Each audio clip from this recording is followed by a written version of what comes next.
Chris will use one end, and then when she's done, I'll use the other. With the deodorant, we actually share that too, and we're only allowed one wipe per armpit, and so when we do that, it can serve as deodorant. We share our toothbrush, so we don't have to buy another toothbrush. That is just absolutely disgusting. But before I start this video, make sure to like, comment, subscribe, and yeah, let's get into this.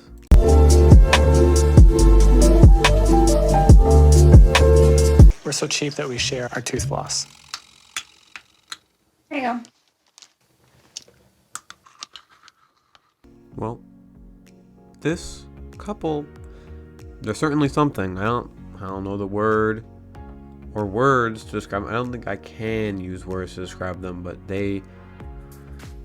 it's nasty. That's weird. Imagine being with your wife, flossing out your gunky teeth after a fine meal, and then her taking it and wiping that gunk into her teeth, trying to get it out.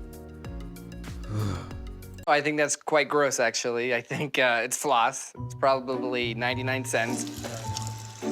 I think he should get rid of it.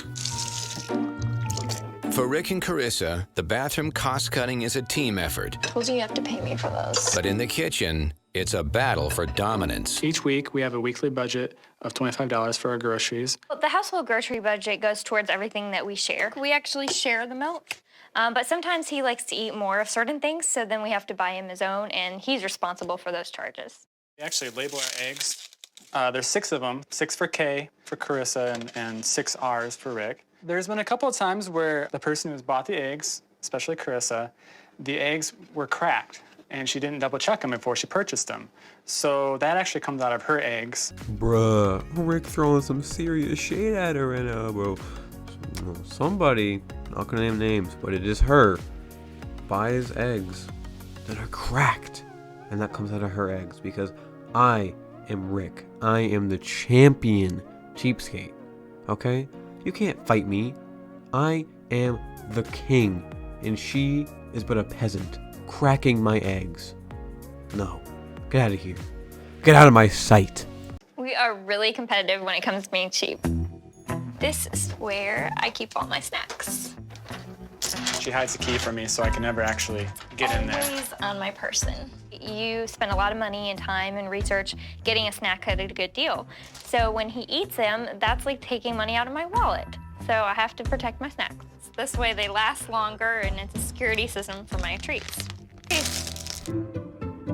When I first started dating Carissa, she would be really thrifty and cheap with her money, and I felt like I was like an addict because I would like just keep spend, and she would always, pull me back and be like, no, you can save some money here and there.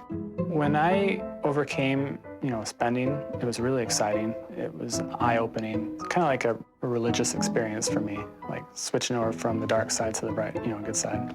I kind of feel like I've created a monster, to be honest. I mean, now he's got me tracking how much times I flush the toilet. I get it. You want to save some money, but tracking how many times you flush the toilet? No.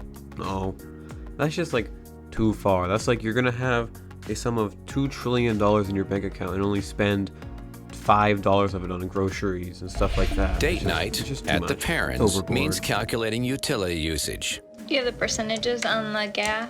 While keeping separate bank accounts is a regular practice in many marriages, there's nothing common about the way Rick and Carissa split their expenses. Even though this might seem a little boring to some people, we actually love it because we're really competitive and we get into it, and whoever saves the most has bragging rights for the rest of the month.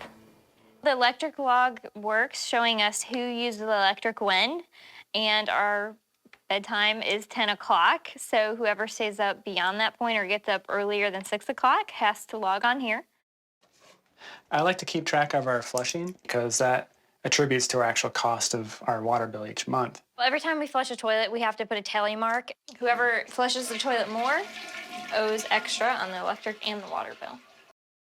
That's just like psychopathic. Like, okay, well, you had more poop, so pay the electric bill now. It's fair.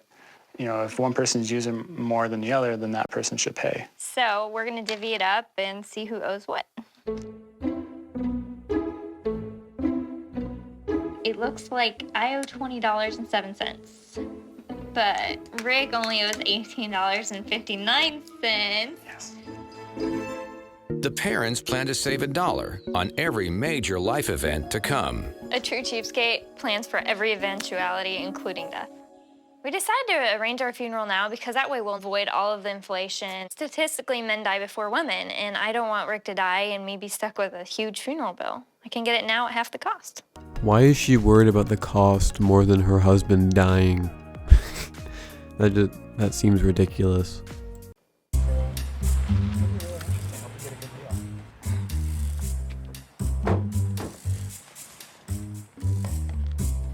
We're basically looking for the cheapest deal that we can possibly get. I mean, we're gonna be dead, so might as well, right? Right. A little young for doing this. Yeah, but, I figured it'd save us money in the long haul, you know? that's what pre-planning's all about. You can plan today and lock in a price, and 50 years from now, it'll be the same price. The average funeral costs $7,000, a number that doubles every 12 years. By planning now, the parents will be saving tens of thousands of dollars decades down the line.